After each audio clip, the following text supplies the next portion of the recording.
বাবরি মসজিদ করছে বলে আমাকে সকলেই শুভেচ্ছা জানিয়েছেন।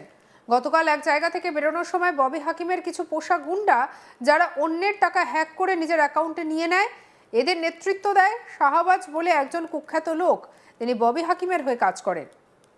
বিভিন্ন জায়গা থেকে টাকা তুলে ববি হাকিমকে দিয়ে আসে। খিদিরপুরের হাওয়া গরমে এলাকা থেকে টাকা তোলার বিষয়ে তৃণমূলের এক নেতার নাম ফাঁস করে দিলেন হুমায়ুন কবির। আর তা নিয়েই রাজনৈতিক চাপানোতো শুরু হয়েছে।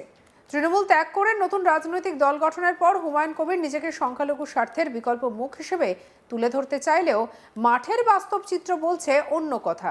বুধবার বিকেলে খিদিরপুর এলাকায় আসেন সদ্য তৃণমূল দলত্যাগী হুমায়ুন কবির। খিদিরপুরের মতো সংবেদনশীল এবং রাজনৈতিকভাবে গুরুত্বপূর্ণ এলাকায় তাকে বিজেপির দালাল বলে তেড়ে আসা জনতা দেখাচ্ছে সংখ্যালঘু ভোট ব্যাংকে বিজেপির ঘনিষ্ঠতার অভিযোগ এখনো বড় রাজনৈতিক বোঝা।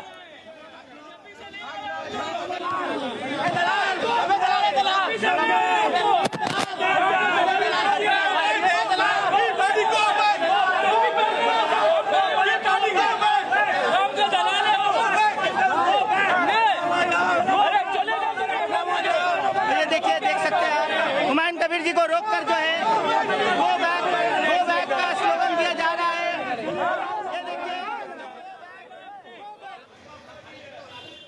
খিদিরপুরে হুমায়ুন কবিরকে ঘিরে শুধু একটি বিচ্ছিন্ন ঘটনা নয়, বরং সংখ্যালঘু ভোট ব্যাংকের নিয়ন্ত্রণ নিয়ে চলা রাজনৈতিক টানাপোড়েনেরই প্রতিফলন। মুসলিম অধ্যুষিত এলাকায় গো ব্যাক স্লোগান স্পষ্ট ইঙ্গিত দিচ্ছে এই মুহূর্তে হুমায়ুন কবিরের গ্রহণযোগ্যতা নিয়ে বড় প্রশ্নচিহ্ন তৈরি হয়েছে সংখ্যালঘু ভোটারদের একাংশের মধ্যে।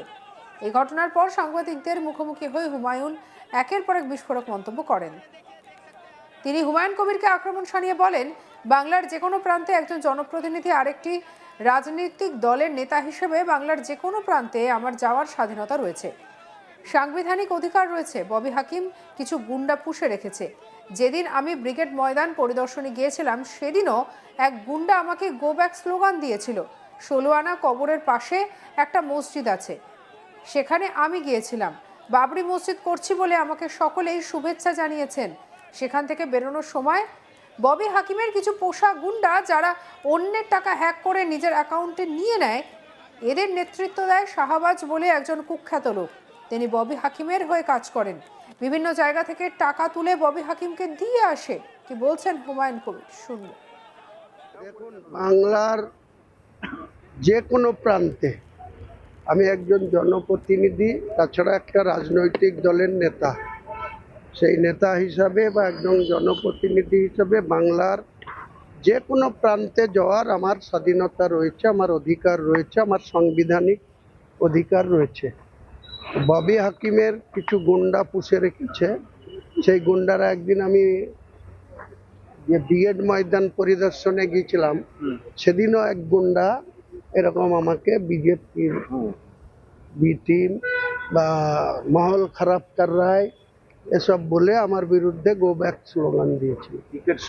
হ্যাঁ, তো আজকেও আমি যে জায়গাটা গিয়েছিলাম, 16 আনা কবরস্থানের ঠিক পাশে একটা মসজিদ আছে। মসজিদের উল্টো দিকে আমার এক 12-13 বছর আগে থেকে আমার সাথে সম্পর্ক, তার বাড়িতে গেছিলাম। খুব সুন্দর আলোচনা হয়েছে। অনেকেই আমাকে বাবরি মসজিদ করেছি এটার জন্য, মানে 18 থেকে 80 অনেক মানুষ আমাকে দেখা করতে এসছে, আমার সঙ্গে হ্যান্ডশেক করেছে, আমাকে দোয়া করেছে, আমার সঙ্গে খুব ভালো আলোচনা হচ্ছে। ওই সময় যখন ঘন্টাখানিক ওখানে ভিতরে ছিলাম, তারপরে যখন আমি বেরিয়ে, আমার গাড়িটা একটু দূরে ছিল, আমি গাড়িতে চাপতে যাচ্ছিলাম, তখন ববি হাকিমের কিছু গুন্ডা, পোষা গুন্ডা, তারা আমি শুনেছি ওখানে হ্যাকার হিসাবে লোকের টাকা হ্যাক করে নিজেদের অ্যাকাউন্টে নিয়ে নেয়। তার নেতৃত্ব দেয় শাহবাজ বলে একজন কুখ্যাত নাম আছে তার। সে ববি হাকিমের হয়ে কাজ করে, টাকা তোলে, ববি হাকিমকে দিয়ে আসে, নিজেরও। বলছি, খিদিরপুর মূলত কলকাতা বন্দর, যেখানকার বিধায়ক ফিরহাদ হাকিম, এবং আপনি বলছেন 16 আনা মসজিদের কাছে গেছিলেন, আর একটা মসজিদ, সেটা কি লাল মসজিদের কাছে? হ্যাঁ, এবং লাল মসজিদের কাছে যদি আপনি গিয়ে থাকেন, তাহলে মূলত কি জন্য আপনি গেছিলেন আজকে? আমি যেতেই পারি। আমি গেছিলাম, আমার একজন ওয়েলসার বা আমার জানাশোনা বা আমার বন্ধু লোক বা আমার ভাইয়ের মতো তার আমন্ত্রণে আমি সেখানে গেছিলাম। আমি কোনো রাজনীতির কোনো প্রোগ্রাম করতে যাইনি। তা আমার বাংলায় যে কোনো জায়গায় যাওয়ার অধিকার আছে। ববি হাকিম তার ওই ৭৮ নম্বর ওয়ার্ড কাউন্সিলরের ওই জায়গাটা রাস্তার উল্টো দিকটা পড়ে ৭৭টা মমতা ব্যানার্জির ভবানীপুর, আর ৭৮টা পড়ে বন্দর এলাকা।